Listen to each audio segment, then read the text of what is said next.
지난달에 이어서 계속 지금 오늘 그 강의 제목을 관찰자 효과와 김춘수의 꽃이라는 시 작품을 감상하는 그런 것으로 하겠습니다.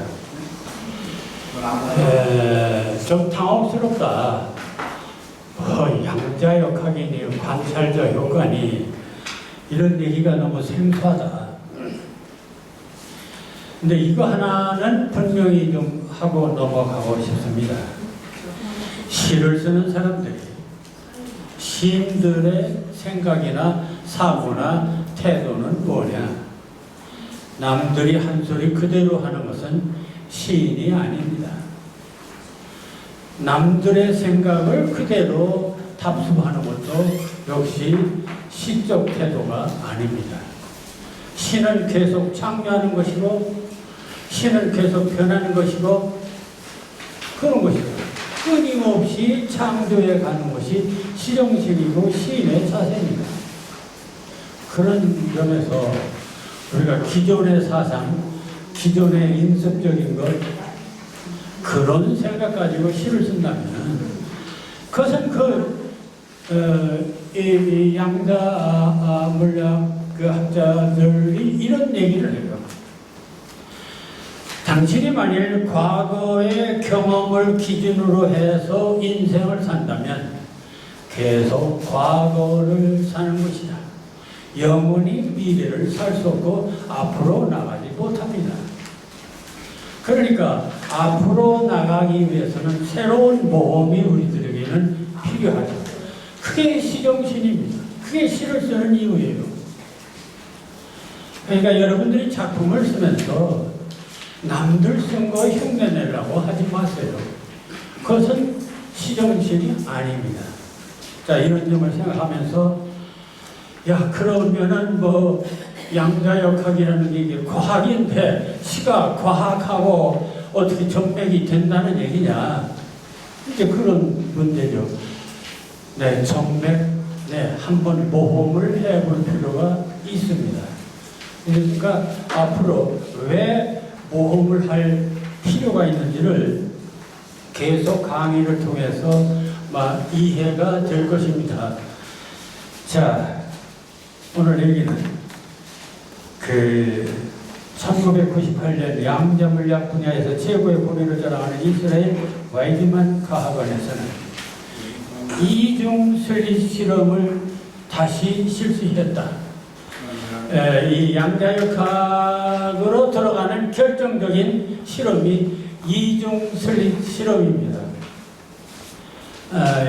지난번에도 얘기했지만 이중 슬릿 실험이라고 하는 것은 예를 들어서 여기 헤드라이트가 있습니다. 헤드라이트 앞에 판이 하나 있어요. 판에다가 구멍을 뚫어놨어요.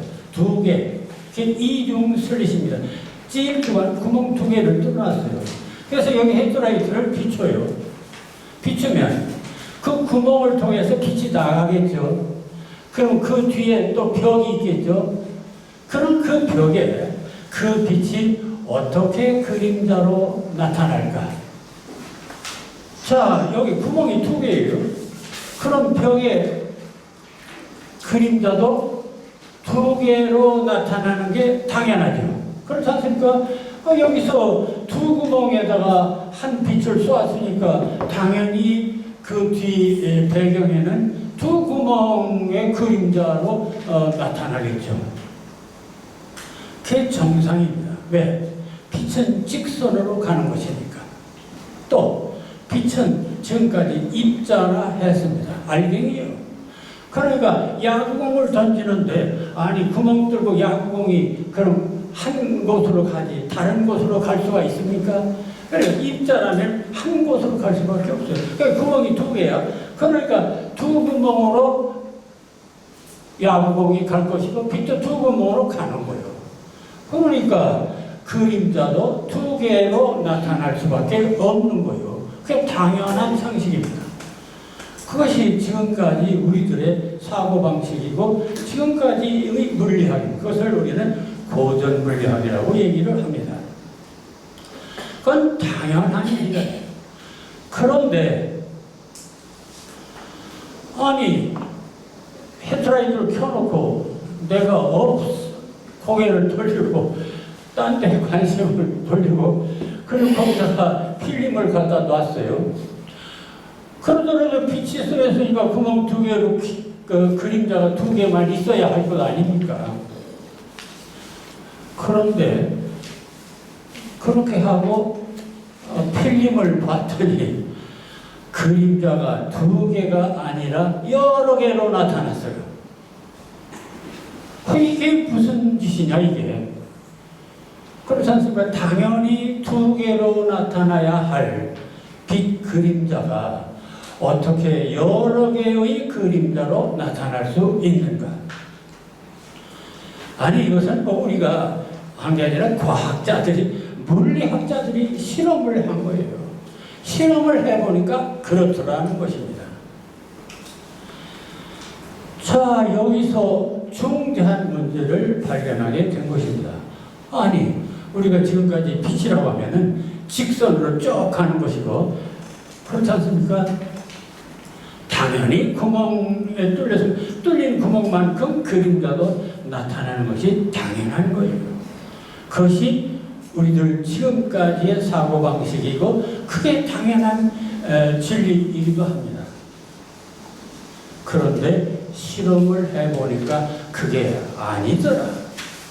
그렇다면 이 빛이라고 하는 것이 어떤 성질을 가진 것이냐. 수없이 이 사람들이 실험을 해봤어요. 해봤더니 자기들이 이렇게 실험 도구를 만들어서 쬐면 역시 그림자는 2개밖에 안 나타나요. 그런데 자기들이 손대고 고개를 돌리고 그림자를 확인하면 또 여러 개로 나타나는 거예요. 이게 무슨 조화냐? 이게 무슨 조화야?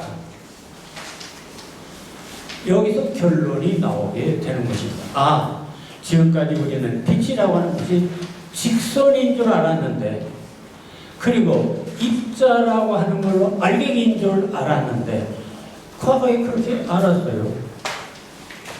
그런데 알고 보니까 그게 아니야. 어떤 때 실험을 할 때는 알갱이로 나타나고, 실험을 하지 않고 고개를 돌렸을 때는 여러 개로 나타나는 거. 그럼 여러 개로 나타난다는 것이 뭐냐?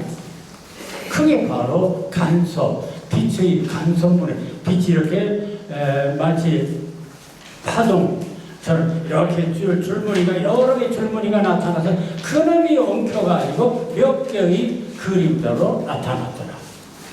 그러니까 사람이 직접 쳐다보면 입자 행세를 하고 빛이라고 하는 것이, 사람이 안 쳐다보면 이놈이 흐물흐물 파동, 진동, 물결처럼 행동한다. 그걸 발견했습니다. 그게 바로 유명한 입자와 파동의 이중설입니다. 그러니까 우리는 지금까지 빛이라고 하면은 당연히 한 구멍으로는 하나의 그림자, 2구멍이면 2개의 그림자인데, 우리가 관찰을 하지 않고 그냥 빛만 쏘였다면은 여러 개의 그림자로 나타난다. 그러니까 빛은 2가지 성질이 있다는 걸 알았습니다. 하나는 입자의 성질, 또 하나는 파동의 성질. 그런데 그럼 빛만 그러냐? 야, 이 세상의 모든 물질의 최소 단위가 원자예요. 그럼 원자를 또 깨보면 거기에 전자도 있고 원자 핵이 있습니다. 양성자, 중성자가 있어요. 그래서 이 전자를 가지고 역시 빛처럼 이중설리 실험을 했어요. 했더니 그것도 또 역시 똑같아요. 그럼 결론이 나옵니다. 이 세상의 모든 물질의 최소 단위인, 이 세상의 모든, 그 사람도 마찬가지입니다. 그러니까 광물이라든지 이런 그 우주 만물의 그런 만물만이 아니고, 왜? 인간도 결국은 원자로 구성되었으니까. 인간도 쪼개고 쪼개면 나중에는 원자로 남아요. 인간이고 바위고 새똥이고 하늘이고 들이고 강이고 할 것 없이 이 세상의 모든 물질의 최소 단위인 전자, 원자는 입자의 성질을 띠고 있는가 하면은 파동의 성질을 띠고 있다. 그런데 더 중요한 것은 사람이 실험할 때는 입자로 보이는 거예요. 사람이 실험할 때는 덩어리로 뭉쳐 있어요. 사람이 쳐다보면 덩어리가 돼요. 그런데 사람이 안 쳐다보면 덩어리가 안 돼요. 이건 또 무슨 조화냐? 그겁니다. 그러니까 이 거대한 이 거시 세계가 아니고 아주 작은 그 밀입자의 세계. 그러니까 이 거대한 세계도 따지고 보면 그 원자들이 모여서 큰 거대한 걸 만들었어요. 그런데 그 최소 단위인 원자들은 그렇게 놀고 있더라는 것입니다. 자, 그래서 근데 여기서 중요한 것은 아니 사람이 쳐다보면 이놈이 입자가 되고 덩어리가 되고 안 쳐다보면 이게 제멋대로 노는 파동이 되더라. 자, 그래서 사람이 쳐다볼 때, 사람이 관찰할 때의 그 관찰의 의지에 따라서 원자들이 변형을 일으킨다. 그 전에는 그냥 파동으로 있다가 사람이 어떤 관심을 갖고 그리고 어떤 실험 장치를 하고 이렇게 측정을 하면 이놈이 알갱이로 다 변하는 거예요. 그래서 이것을 막 관찰자 효과라고 얘기를 합니다. 그리고 이것은 다시 말씀드립니다. 야, 그건 다 엉터리 아니냐. 이 사람들이 과학적으로 실험을 통해서 다 증명을 했고 최근에 작년까지 노벨상을 탄 사람들이 물리학상을 탄 사람들이 다 이걸로 노벨상을 탔어요. 인정을 합니다. 과학으로. 그래서 자, 이런 실험을 보고 이런 실험은 인류 과학사상 가장 아름다웠던 실험이라고 이렇게 이들은 명명을 했어요. 그리고 사람이 바라볼 때, 관찰을 할 때만 알갱이 덩어리로 변하는 이 묘한 이런 신비로운 사건. 그래서 이것을 그 관찰자 효과 또는 신이 부리는 요술이라고 했습니다. 그러면서 그 실험을 보면 우리의 마음이 어떤 원리로 만물을 변화시키고 새 운명을 창조해내는지 알 수 있다. 야, 여기서 인간이라고 하는 존재가 얼마나 위대한 존재인가를 오히려 양자역학 실험을 통해서 확인한 것입니다.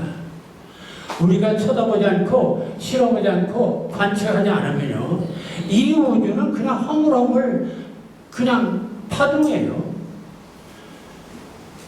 그러니까 물론 뭐 거시적인 세계로 보면 다 덩어리죠. 천만에 그걸 아주 전자현명으로 내다보면 다 수긍 뚫렸고 하나도 제대로 고정되어 있는 게 없어요. 다 움직이고 있습니다. 파동으로 움직이고 있습니다. 그러니까 이 세상 만물은 완전히 파동의 바다입니다. 하나의 진동의 바다예요. 파동의 바다예요. 그런데 사람이 관심을 가지면 이게 우리가 볼 때 어떤 덩어리 형태를 취한다. 그런 얘기입니다. 그렇다면 이 인간이라는 것이 얼마나 위대한 존재인가를 확인하는 순간이 됩니다. 저는 이걸 보면서 자, 성경 말씀에 창세기 하나님이 인간을 창조하십니다. 인간을 창조할 때 하나님의 형상대로 창조한다 했습니다. 그러니까 하나님 같은 존재로 인간을 만들었어요. 그런 대단한 존재로 만드는 거죠. 그런데 여러분들 자신 지금 내가 제2의 하나님이다 이렇게 생각하며 삽니까? 그렇게 사는 사람 없어요. 왜? 나는 죄인이다.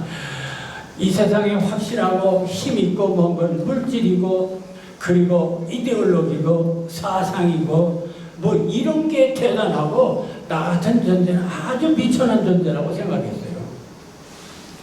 그런데 미천한 존재가 아니었어요. 내가 바로 제2의 하나님이었어요. 양자 역학을 보니까 내가 보는 대로 사물의 모습이 결정되는데, 물론 뭐 이런 거시적인 세계에서는 어림도 없죠. 아니 내가 건물 쳐다보고 있는데 이거 뭐 바다가 되어라 됩니까? 안 되죠.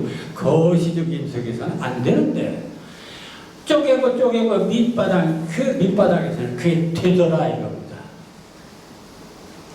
자, 이제 거기까지 얘기를 하고요.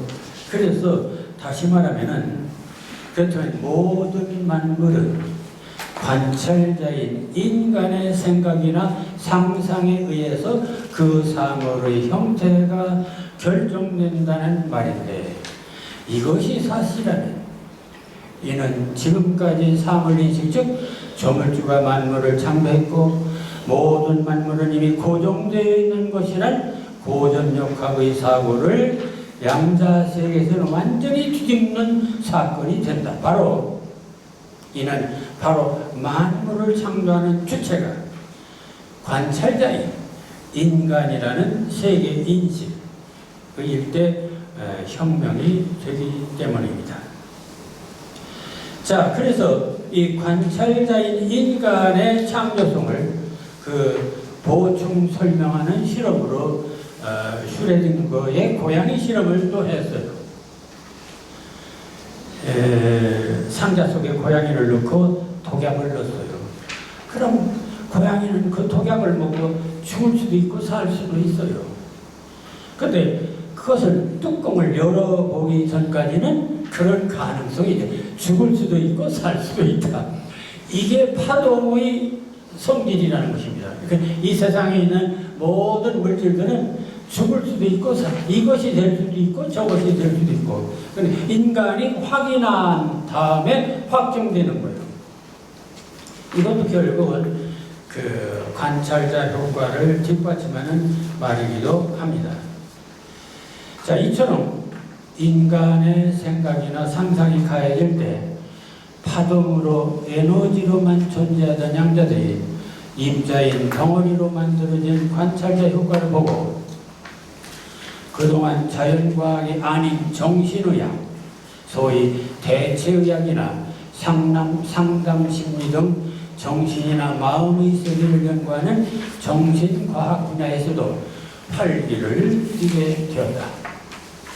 환자가 자신의 질병에 대하여 어떤 생각, 어떤 상상을 하는가에 따라서 치유 효과가 현저히 달라진다는 것이다. 그렇지 않습니까? 근데 이건 옛날도 그런 말만, 야, 긍정적으로 생각해라. 이건 뭐 옛날에도 얘기는 했어요. 경험적으로. 그런데 문제는 이런 얘기가 양자역학의 관찰자 효과라고 하는 사실을 본다면 타당성이 있다 이거예요. 그러니까 이 말은 과거에는 그냥 경험적으로 그냥 위로하기 위해서, 야, 좋은 생각하면 좋은 사람 되고 나쁜 생각하면 나쁜 사람 돼, 이런 얘기를 위로의 한 언사로 사용했지만 그건 과학이라고 믿은 사람이 하나도 없어요.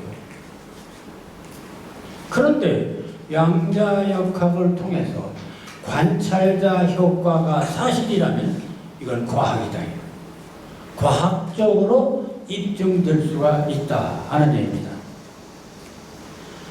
아니나 다를까 의학이나 이런 상담 심리에 대해서 이걸 과학적으로 실험으로 설명하기 위해서 발전된 세계가 있습니다. 그게 요즘에 신경과학이라는 것입니다. 신경을 과학적으로, 우리의 뇌를 과학적으로 연구하는 거예요. 실험을 통해서. 했는데 그 실험을 통해서 해보니까 진짜 내가 이 병이 나을 것이라고 생각하는 그런 믿음을 가진 사람, 희망을 가진 사람, 긍정적으로 생각한 사람의 병이 훨씬 더 빨리 치유되더라.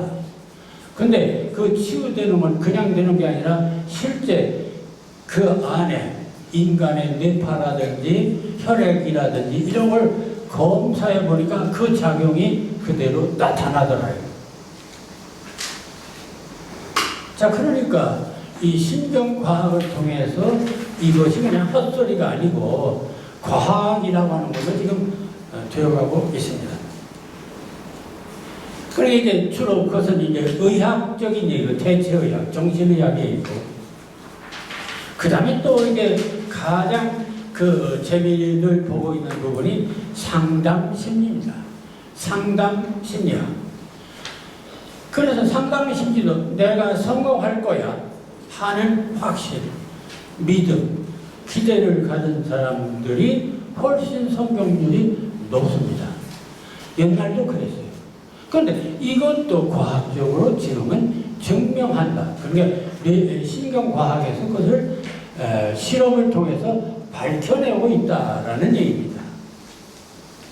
그러니까 대체의학이나 상담심리나 이런 것들이 이런 그 양자역학의 등장을 통해서 과학적으로 접근하는 길을 열게 되었다. 이런 얘기입니다. 자, 그런데 여기서 하나 주의할 게 있습니다.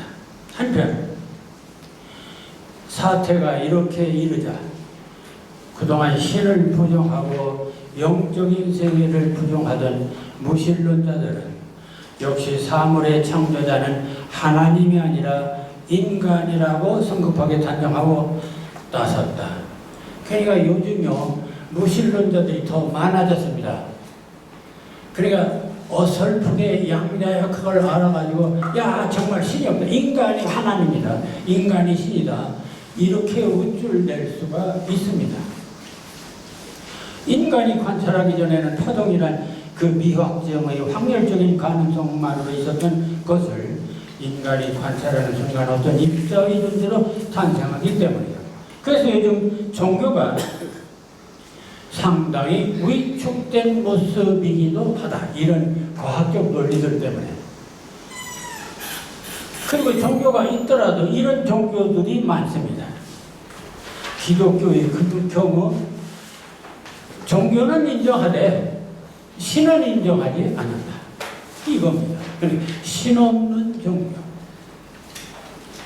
그러니까 영적인 구원이 아니라 그러니까 교회도 뭐 정치적인 정의를 실현하고 평등을 실현하고 평화를 실현하는 무슨 그런 단체로 전락할 위험이 있다는 것입니다.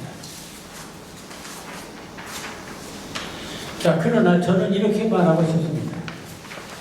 자, 최초 우주의 관찰자는 하나님입니다. 성경 창세기에 기술된 하나님의 천지창조 과정을 보면 그 창세기에 이렇게 기록되죠. 땅이 혼돈하고 공허하며 흑암이 깊음 위에 있고 하나님의 영은 수면 위에 운행하시니라. 이게 창세기 1장 2절에 있는 말씀입니다. 그 얘기는 혼돈 상태, 카오스 상태, 이 우주는 카오스 상태였다는 것입니다. 그런데 이런 그 카오스 상태라고 하면요, 이건 마치 양자역학에서 진동의 상태, 파동의 상태, 미확정의 상태와 같습니다. 근데 이런 그 불확실성의 상태, 미확정의 상태에 대해서 하나님이 빛이 있으라 하시니 빛이 있으니 이렇게 됩니다. 그러니까 하나님이 관찰자가 되어서 빛이 있으라 이런 아이디어를 내는 거, 빛이 태어난 거예요. 의지를 드러내니까. 그러니까 최초의 창조자는, 우주의 창조자는 하나님이다. 나는 양자 역학의 입장에서 이렇게 말하고 싶어요.